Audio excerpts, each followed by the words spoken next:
Do you ever dabble in Bitcoin or cryptos? I don't. I like the currency of the United States. I think it's, I think the others are potentially a disaster waiting to happen. I don't know. I feel that it hurts the United States currency. I think we should strengthen. We should be invested in our currency, not in.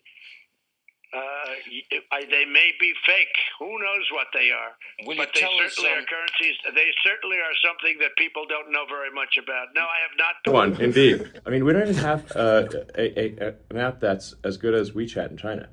And like in China, you can like live on WeChat basically. It's like, everyone's like like you live on WeChat, you do payments, you do everything. It's like, it's great basically. And we don't have anything like WeChat outside of China. So I was like, my idea would be like, how about if we just copy WeChat? Hey, copy them. Buys Twitter, copies WeChat. Yeah, pretty much. Yes. CBDC can improve financial inclusion is through what we call programmability. That is, CBDC can allow government agencies and private sector players to program, to create smart contract, to allow targeted policy functions. For example, welfare payment. For example, consumption coupon. For example, food stamp. By programming CBDC, those money can be precisely targeted for what kind of people can own and what kind of use this money can be utilized. For example, for food. So this potential programmability can help government agencies to precisely target their support to those people who need support. So that way can also improve financial inclusion. That I think central bank digital currencies were concocted in hell by Satan himself.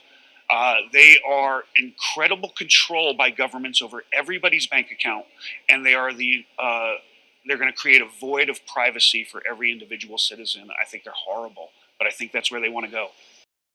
Well, we've had sell-offs of the same magnitude over the past 15 years. How many times? How many times have you seen the same magnitude sell-off only to see it go to new highs? Bitcoin, I'm talking about. Yeah, plenty. I started in 2013, and so we went from 200 to 1,000, and right back to 200, then up, up, down, and up and down. Painful. I always tell people sell something along the way. Right. This is not, trees don't grow to the sky in a straight line. And it's a really volatile asset, right? It remains a 60 vol asset, which is, 3 to 4 times the vol of the S&P. Unfortunately, Bitcoin itself is kind of held hostage by can we assume that all these exchanges are acting in good faith and not doing similar things to what Sam Bankman-Fried was doing? It's really dangerous to think that, when you have one black swan, you're going to see them everywhere, right? Like that you're going to have criminal organizations all over the place. And, these places run by sociopaths. It's just not the case. I'm not saying that every other exchange is playing by every single rule, right? A lot of exchanges are under some assault from regulators for KYC AML violations, often in the past, right? When they started, they didn't have near as robust protections against who was using their exchange as they do now. But I don't think, under every rock, there's a guy stealing your money. Mike, we're going to have CZ on. Welcome to the Crypto Teacher. And I come back with that video just to make you think. Don't forget to like and subscribe to the channel. And we have Mike Novogratz, a Goldman Sachs guy. And we know the NWO is taking the fourth industrial revolution in phases, the same way they did the third industrial revolution. But we know the fourth industrial revolution technology is already ready. But when it comes to these exchanges, guys, exchanges are nothing but banks. And we know what the bank man was working on. Putting this $100 trillion derivative market on blockchain being ran by an algorithm. And we know big banks and big corporations was behind the bank man. And the Fed sets up distractions. The central banks are the magicians. They just don't tell you they take your money. They set up a distraction so they can run the money in the back door. We know with blockchain, we know exactly where the money went. And now we have Jeremy from Circle, USDC, and Stellar get tapped by the government, sending money over to Ukraine. And guys, we know that our banks are the biggest what? Biggest drug dealing, money laundering, gun running, son of a guns. And one of my Patreon members asked me to complete that as a Christmas gift. But guys, we know when it comes to the New World Order, it's all planned out. You have a wonderful day. Say it straight up. How safe is USDC at this moment, Jeremy? USDC is very safe. Anyone can go and look at the reserves. They can look at the serial numbers of the Treasury bills, which are all 3 months or less, with a major accounting firm attestation. And actually, the majority of that reserve, you can now look on a daily basis at those QSIPs through the government money fund we set up with BlackRock to manage those reserves. So it is very safe. It is regulated. It is why we've seen a huge surge in USDC net issuance over the past 24 hours, increasing almost $2.5 billion, while Binance USD declined by over $3 billion. So we've certainly seen. Help me with this. USDC,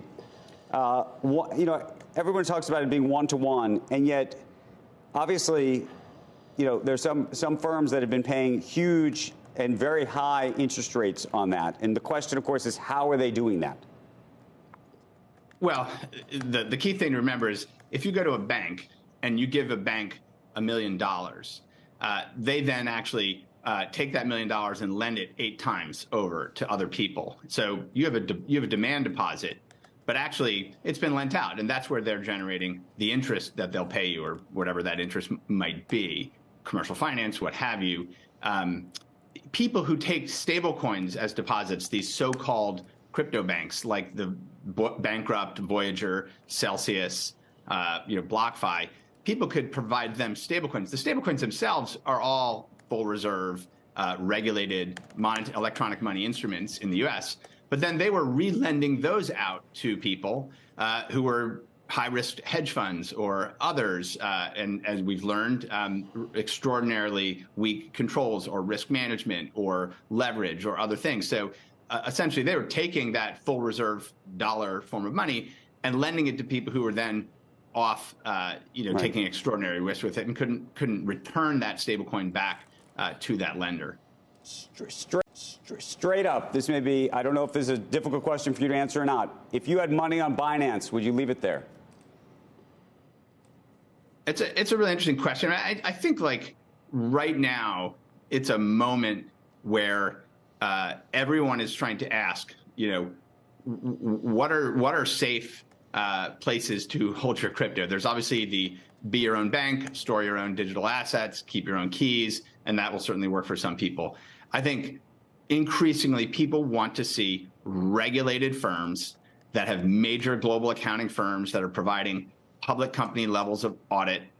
This is why it's so important for more companies to become SEC registered and regulated companies. What is the Allaire family doing? Are you all in cold storage, or are you living on a Binance or some other kind of platform? Coinbase here in the US? What I can say is the Allaire family has a mixture of cold storage and qualified regulated custodians that are regulated inside the United States. And so that's my view on that. We're going to a different economy, and we're going to be learning more about that as we go. But clearly, we're learning that things can be done from remote locations. We're learning that technology can replace people even more than we thought. We're not going back to the same economy. We're recovering, but to a different economy, and it'll be one that is more leveraged to technology. And I worry that that is going to make it even more difficult than it was for many workers. In Silicon Valley, and my friends who work in technology know that what we did to the manufacturing workers, we are now going to do to the retail workers, the call center workers, the fast food workers, the truck drivers, and then even bookkeepers, accountants, insurance agents, lawyers, and on through the economy. So what happened to the manufacturing workers is a very clear sign. This effort. And China has big plans for this. They intend to seed their digital yuan into the global environment by giving it away to visitors at next winter's Olympics. When they arrive at the airport, they're going to get yuan digital wallets. They're going to receive digital yuan. They're going to use it throughout their visits to Beijing, and then they're going to take it back to their home countries. They see this as a huge advantage. Why? Because who controls the underlying protocols, who controls the underlying standards of the future of money will control the future of money.